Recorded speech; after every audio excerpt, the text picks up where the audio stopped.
by democratic government level to the national level and by the values incorporated in the Constitution of India. Dr. Babasaheb Ambedkar was convinced of the workability of the Constitution. Speaking after the completion of his work, the chairman of the Constitution Drafting Committee told the Parliament, I quote, "I feel that the Constitution is workable. It is flexible and it's strong enough to hold the country together, both in peacetime and in wartime. Indeed, if I may say so, if things go wrong under the new Constitution, the reason will not be that we had a bad Constitution. What we will have to say is that man was vile." Unquote. In recent times, the idea of India, with its strongest pillars of diversity and pluralism, is being threatened by several emerging trends.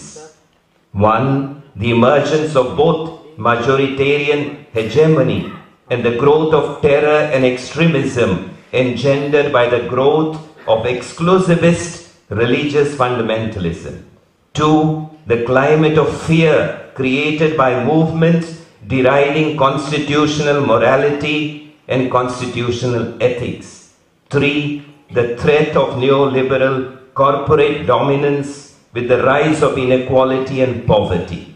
Four, the threat of discrimination and violence due to conflicts based on caste, class, gender, religion, and ethnicities. 5. Ecological and natural disasters due to rampant pollution and overexploitation of natural resources. And 6. Subtle and open attacks on the already marginalized tribal and Dalit populations. The Catholic Church, along with the Bharatiya Sarva Dharma Sansad, wishes to bring all men and women of goodwill together for collective action to preserve and further social harmony.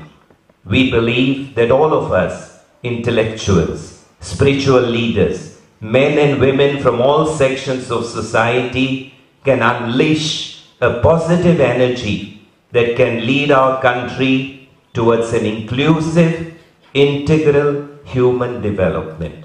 To achieve this, we need all of us together to walk the talk that we are having today and will be having in the days to come in order to promote communal harmony and dialogue, irrespective of whatever differences in ideology and perspectives we may have.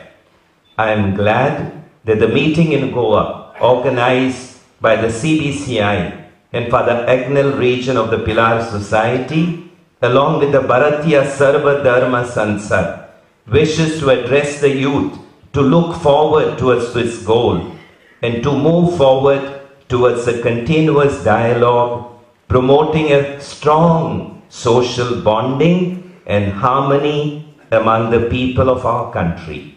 May God bless us and may God bless India. Jai Hind. We are running short of time, but we have just 3 items left. We actually were supposed to have a discussion and comments from the audience, but we will have a voice from Goa, Mr. Prabhakar Timble, Professor Prabhakar Timble, who is a noted academician in Goa and in India. He's also the Regional Director of Management Institute of Goa and Karnataka. He's also been the State Election Commissioner of Goa for 5 years. In a short period of 3 to 4 minutes, he will speak for us. Friends on the dais and friends in the audience, I actually thought when I was sitting there that the program is over after the concluding address of the chief guest. I didn't think that I would get a call. Friends, this is dialogue for harmony, dialogue for social harmony, and anybody who visits Goa takes pride in the fact, and we also go, I don't want to name the organization, but for that, and it's a very tragic thing. Friends, diversity.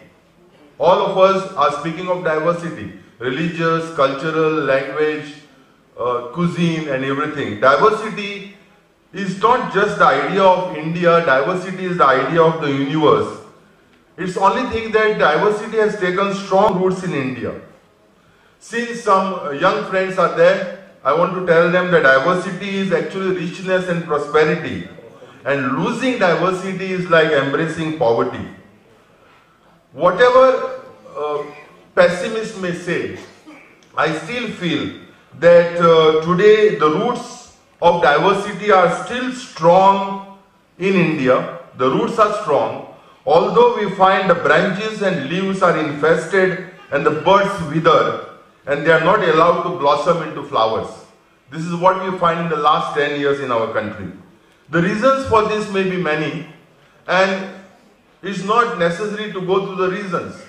Actually, the reasons may be communalism, politics of religion, communal mobilization emerging as religion of politics, religious intolerance, assertion of religious and caste pride, perverted nationalism, and pedestal provided to unscientific and discriminatory practices, which we consider as practices of the golden past. Actually, it's not golden, golden in inverted commas.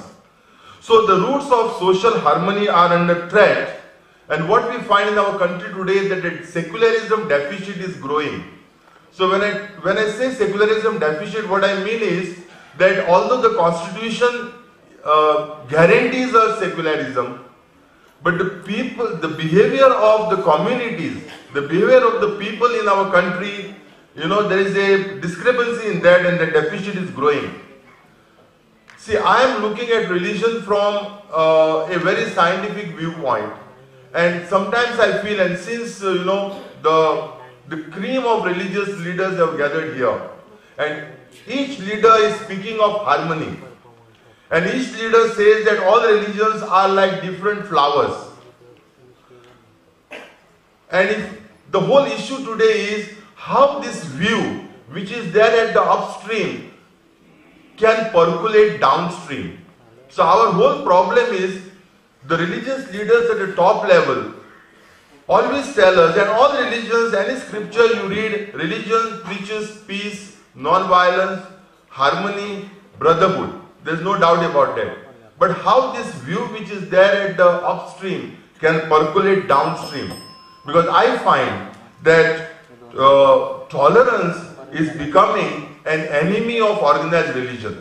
Friends, since the bell is given, it means I have 1 minute more. And because it is to tell me that your time is up, you are talking too much. So, and since all the religious leaders have gathered, I feel this is the time where I will raise 5 or 6 questions and I will end. Because if I social harmony in the society. Friends, today what I feel is we need madness and we need a shock treatment. And that is why I am throwing up ideas in the form of questions to the top decision makers and to the torch bearers of religion. Can religious centers, whether it is mosque or church or temple, can religious centers be also centers of culture? Because what I find in the society is culture unites us, but religion can divide us. But culture, now all Goans, all of us are one, because what we feel is our culture is one. And what is our culture? That we are together, because culture is wedded to geography, economics and the soil. You may belong to any religion, but culture is one. Festivals are one. Cuisine is one. Music is one. Songs are one. So that unites us. But religion could divide us. It should not divide, but could divide. That's why I am throwing these questions. On our way towards social harmony, can religious centers be also centers of culture? Can these cultural centers promote diversity?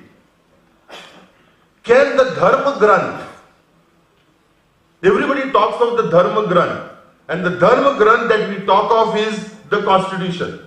On one side we have our Dharma Granth of religion, which may be the Quran or the Bible or the Gita, and everyone says that we are a secular country and our Dharma Granth is the Constitution. Can the Dharma Granth, which guarantees respect to diversity be given space in the church, in the mosque and the temple?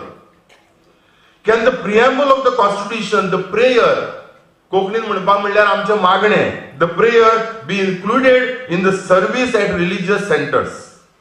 Can the Sunday service at all religious centers, irrespective of religion, end with the national anthem? I mean, this is like madness, huh? This is like madness. Can religious festivals become cultural festivals with mingling of all communities? Can mega visibility be provided to church and temple festivals where prayers are offered cutting community lines? At least in Goa, there are a lot of locations where festivals and prayers are incomplete unless Hindus and Catholics both participate in those prayers. There are so many in Goa centers like that. Can we give mega visibility to this? Can the priest read verses from Gita in public discourses? In private, anybody can read. The Swami from the Bible and Quran, and the Imam from Gita and the Bible in their public discourses. See, I am raising these questions. I mean, these are like, not questions, but these are what I want to submit. Because the poison of communalism is injected and we need an antidote. And such kind of mad thinking can come, it is difficult to come from the mind of the faithful and segments tied to religion. And atheists can think better.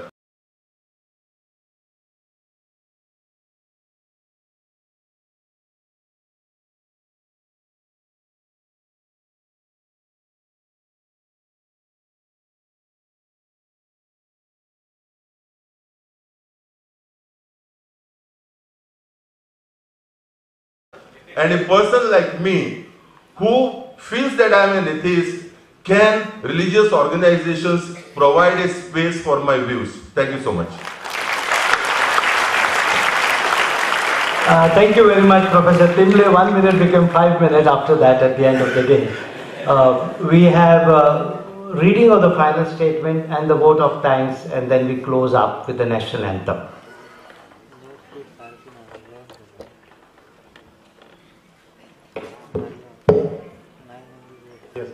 At the last declarations from